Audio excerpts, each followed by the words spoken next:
Assalamualaikum warahmatullahi wabarakatuh. Perkenalkan, nama saya Glisa Adatudaran dengan NPM 233402849. Di sini saya akan membahas tentang bagaimana Suzuki Indonesia bisa berhasil meningkatkan penjualan mobilnya dalam beberapa tahun terakhir dengan menggunakan pendekatan Six Sigma, khususnya metode DMAIC. Dalam 4 tahun terakhir, Suzuki Indonesia melakukan banyak langkah penting untuk mendorong penjualan. Mereka meluncurkan beberapa produk baru seperti All New R3, New XL7, dan Jimny 5-Door. Suzuki juga mengikuti tren mobil-mobil ramah lingkungan dengan mengembangkan mobil-mobil hybrid. Tak hanya itu, mereka juga memperbaiki pelayanan pelanggan, memperkuat jaringan dealer, dan menyesuaikan produk dengan sesuai kebutuhan pasar.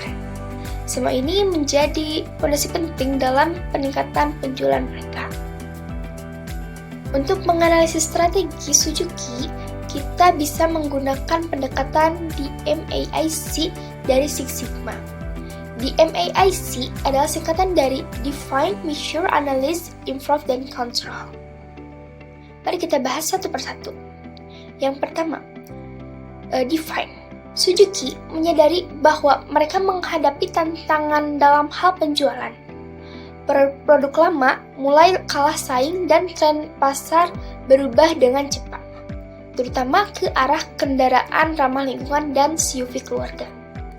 Masalah ini kemudian didefinisikan dengan jelas dan tujuannya pun ditentukan. Meningkatkan penjualan dan menyediakan produk yang lebih sesuai dengan pasar Indonesia. Yang kedua, Measure. Suzuki mengumpulkan dan menganalisis data penjualan yang hasilnya sangat positif. Penjualan Grand Vitara naik 89% dibanding tahun sebelumnya. Penjualan Jimny 5-Door naik hingga 169%. All New R3 meningkat sampai 37% dalam sebulan, dan mobil-mobil hybrid menyumbang 58% dari total penjualan mobil penumpang Suzuki pada Desember 2024. Data ini menjadi dasar penting untuk melakukan perbaikan. Lalu ada analis. Suzuki menganalisis apa yang diinginkan konsumen. Ternyata banyak masyarakat Indonesia yang mulai memiliki minat kepada mobil hemat bahan bakar, mobil ramah lingkungan, dan SUV yang cocok untuk keluarga maupun petualangan.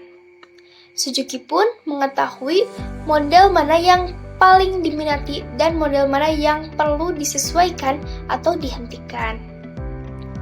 Lalu ada Improve. Setelah tahu masalah dan peluangnya, Suzuki mulai melakukan perbaikan nyata, yaitu mereka meluncurkan model baru yang menarik, menyempurnakan fitur-fitur mobil, mengubah cara promosi dan pemasaran, dan peningkatan layanan purna jual di dealer-dealer. Hasilnya pun langsung terlihat dari peningkatan penjualan yang signifikan.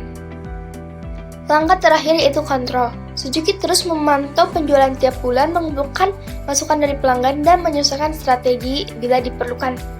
Tujuannya agar performa yang baik ini bisa terus dipertahankan bahkan ditingkatkan.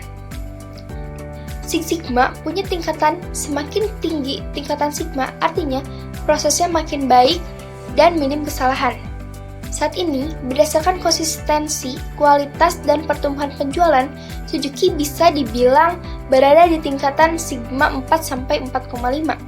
Artinya, proses produksi dan pelayanan sudah bagus, keluhan pelanggan makin sedikit, tapi masih ada ruang untuk jadi lebih baik lagi. Kesimpulannya, Suzuki Indonesia berhasil meningkatkan penjualan mobil mereka dengan strategi yang tepat. Mereka fokus pada inovasi produk, mengikuti tren kendaraan ramah lingkungan, dan memberikan layanan yang lebih baik kepada konsumen. Semua ini sejalan dengan pendekatan Six Sigma, terutama pada metode DMAIC. Pendekatan ini menjadi contoh bagaimana perusahaan bisa tumbuh lewat perbaikan yang terukur dan berkelanjutan. Terima kasih, sekian yang dapat saya sampaikan. Wassalamualaikum warahmatullahi wabarakatuh.